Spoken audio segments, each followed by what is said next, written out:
Point कैलिमरे अभयारण्य कहाँ पर स्थित है? ये नागपट्टिनम तमिलनाडु में स्थित है। पॉइंट कैलिमरे। ब्लैक बग मृग जो है यहाँ पाया जाता है, इसी की सुरक्षा के लिए इस अभयारण्य का निर्माण किया गया था। रामसर स्थल है, प्रमुख रामसर स्थल है भारत का। जल पक्षियों के लिए भी विख्यात है। यहाँ ग्रेटर फ्लेमिंगो जैसे जल पक्षी पाए जाते हैं, जिसके कारण ये पर्यटन गतिविधियों के लिए बहुत ही उपयुक्त स्थल माना जाता है। हाल ही में चर्चा में रहा। यहाँ पे कुछ गतिविधियां ऐसी की गई हैं कि और ज़्यादा लोगों को और यहाँ पे रहने वाले जो जीव जंतु हैं उनको और ज़्यादा सुविधा हो। लखनऊ सरदार वल्लभ भाई पटेल की 148वीं जयंती, ध्यान रखिएगा इस वर्ष 148वीं जयंती थी इनकी। यहाँ रक्षा मंत्री की अध्यक्षता में रन फॉर यूनिटी कार्यक्रम का आयोजन किया गया। कहाँ? लखनऊ में। हिंदुस्तान एरोनॉटिक्स लिमिटेड HAL के द्वारा ये आयोजन किया गया था। नई दिल्ली में अंतर्राष्ट्रीय सौर गठबंधन का 6वां सत्र आयोजित हुआ। ISA का 6ठा सत्र कहाँ पर आयोजित हुआ? नई दिल्ली में। इसके साथ ही 4 देशों का नाम याद रख लीजिए, मलावी, फिजी, सेशेल्स और किरीबाती। इन 4 देशों में 4 प्रदर्शन परियोजनाओं का उद्घाटन किया गया और इन परियोजनाओं को इन देशों को सौंपा गया, मलावी, फिजी, सेशेल्स और किरीबाती। परिवहन मंत्रालय भारत सरकार के द्वारा अपनी वार्षिक रिपोर्ट भारत में सड़क दुर्घटनाओं पर रिपोर्ट, वार्षिक रिपोर्ट 2022 प्रकाशित की गई। इसके तहत जो जानकारी दी गई है, भारत में 2022 में सड़क दुर्घटनाओं में 1.68 लाख अर्थात 1,68,000 लोगों की मृत्यु हो गई। ये जो मृत्यु की घटनाएं हैं 2021 की तुलना में 9.4% बढ़ी हैं। वहीं अगर सड़क दुर्घटनाओं की संख्या की बात करें तो 2021 की तुलना में इनमें 1.19% की वृद्धि हुई है।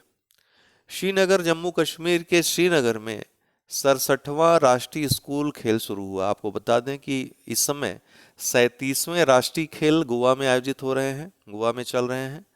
ये 67वां राष्ट्रीय स्कूल खेल है। राष्ट्रीय स्कूल खेलों की जो शुरुआत हुई थी जम्मू कश्मीर के युवाओं को पथभ्रष्ट होने से, आतंकवाद की दिशा में जाने से बचाने के लिए, देश के साथ उनको जोड़ने के लिए शुरू की गई थी। 67वीं राष्ट्रीय स्कूल खेल ये जम्मू कश्मीर के श्रीनगर में आयोजित हुई, बक्सी स्टेडियम में शुरू हुई। इसमें 2 खेलों को शामिल किया गया है। इसमें 2 खेलों को शामिल किया गया है, अंडर 19 फुटबॉल और अंडर 17 वॉलीबॉल।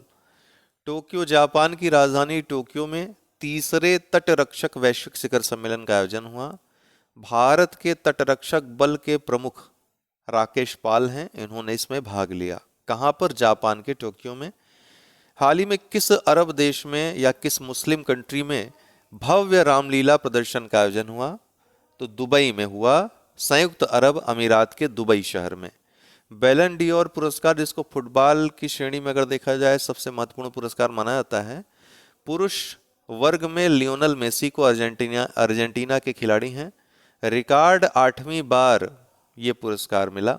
2009 में इनको पहला पुरस्कार मिला था। अपने निकटतम प्रतिद्वंदी जो क्रिस्टियानो रोनाल्डो हैं उनसे ये 3 कदम आगे हैं इस पुरस्कार को पाने के क्रम में।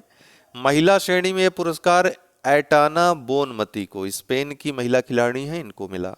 अमेठी, उत्तर प्रदेश के अमेठी शहर में मुख्यमंत्री योगी आदित्यनाथ के द्वारा दक्षिण पश्चिम एशिया के सबसे बड़े पेय संयंत्र का उद्घाटन किया गया।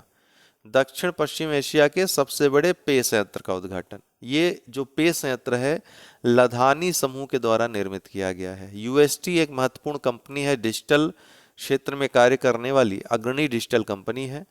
आदित्य बिरला समूह के द्वारा CSR गतिविधियों को बढ़ावा देने के लिए इस कंपनी को महात्मा पुरस्कार 2023 से सम्मानित किया गया। कैमैन द्वीप समूह या कैमैन आइलैंड ये कैरेबियन सी में स्थित है। वर्तमान में ब्रिटिश अधिकार क्षेत्र में यह आता है। फाइनेंशियल एक्शन टास्क फोर्स के द्वारा ग्रे सूची से इसको हटा दिया गया है। फाइनेंशियल एक्शन टास्क फोर्स की स्थापना G7 के द्वारा की गई थी 1989 में। G7 के जो देश हैं इनकी पहल पर मनी लॉन्ड्रिंग पर नियंत्रण रखने के लिए 1989 में स्थापना हुई थी। तब भारत ने कहा था कि इसमें आतंकवाद भी शामिल होना चाहिए, लेकिन अमेरिका तब आतंकवाद को मानता नहीं था। आतंकवाद पर वो ये नहीं मानता था कि ये वैश्विक समस्या है, लेकिन जब 2001 में आक्रमण अमेरिका में होता है तो अमेरिका समझ जाता है कि भैया ये वैश्विक समस्या है। इस जहर को इस जहर का असर जो है कहीं भी हो सकता है, ये किसी को काट सकता है ये सांप जो है। तो 1989 में इसकी स्थापना हुई, लेकिन 2001 के बाद इसमें आतंकवाद भी शामिल हुआ मनी लॉन्ड्रिंग के साथ। इसके वर्तमान में जो अध्यक्ष हैं एफएटीएफ के टी राजा कुमार हैं।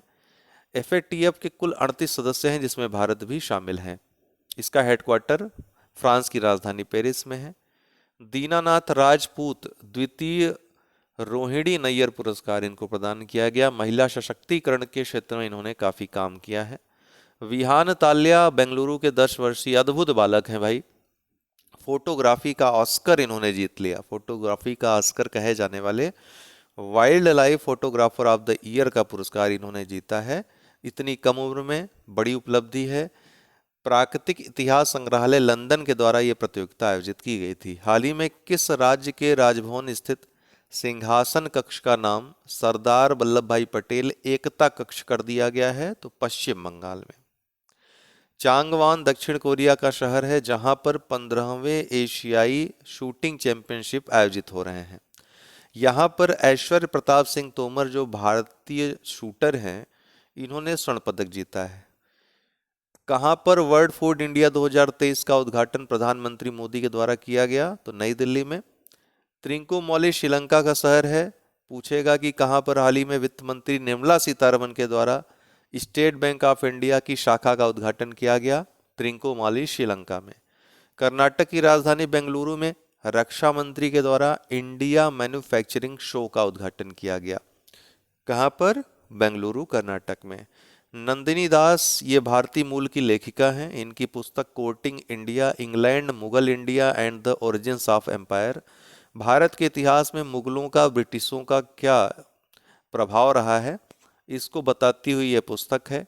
इसके लिए इनको ब्रिटिश एकेडमी बुक प्राइज 2023 से सम्मानित किया गया है। भारत यूएसए के मध्य 5वीं 2+2 वार्ता आयोजित होने वाली है 10 नवंबर को।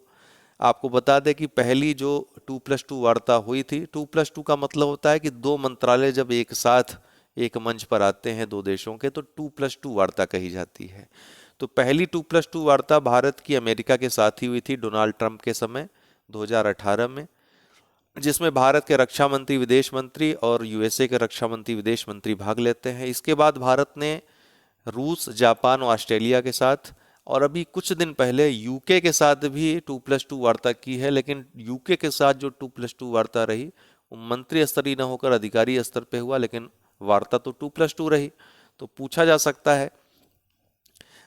इसके अलावा यूएसए, रूस, जापान, ऑस्ट्रेलिया से प्रॉपर 2+2 वार्ता अर्थात दो दो मंत्रियों की जो वार्ता हुई है अब तक संपन्न हुई है।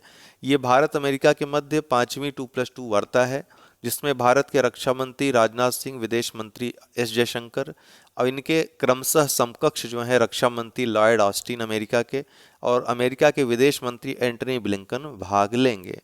स्वीप ये क्या है? तो व्यवस्थित मतदाता शिक्षा व चुनावी भागीदारी एक कार्यक्रम है भारतीय निर्वाचन आयोग का मतदाता जागरूकता और शिक्षा को बढ़ावा देने के लिए। अभी हाल ही में इस कार्यक्रम के सफल क्रियान्वयन और इसको बढ़ावा देने के लिए, इसको विस्तारित करने के लिए शिक्षा मंत्रालय के साथ भारतीय निर्वाचन आयोग ने एक समझौता किया है, जिसके अंतर्गत एनसीईआरटी की पाठ्य पुस्तकों में चुनावी साक्षरता पर सामग्रियां जोड़ी जाएंगी। राजेंद्र मेनन सशस्त्र बल न्यायाधिकरण के अध्यक्ष नियुक्त हुए हैं। सशस्त्र बल न्यायाधिकरण वैधानिक संस्था है, एक विधि के द्वारा निर्माण किया गया है। आपको बता दें कि यह एक सैन्य न्यायाधिकरण है जिसकी स्थापना 2009 में हुई थी। रक्षा मंत्रालय इसको नियंत्रित करता है। अध्यक्ष इसके कौन होते हैं? तो सुप्रीम कोर्ट के रिटायर्ड जस्टिस या फिर हाई कोर्ट के रिटायर्ड चीफ जस्टिस। इसके अलावा इसके सदस्यों में न्यायिक और प्रशासनिक सदस्य होते हैं।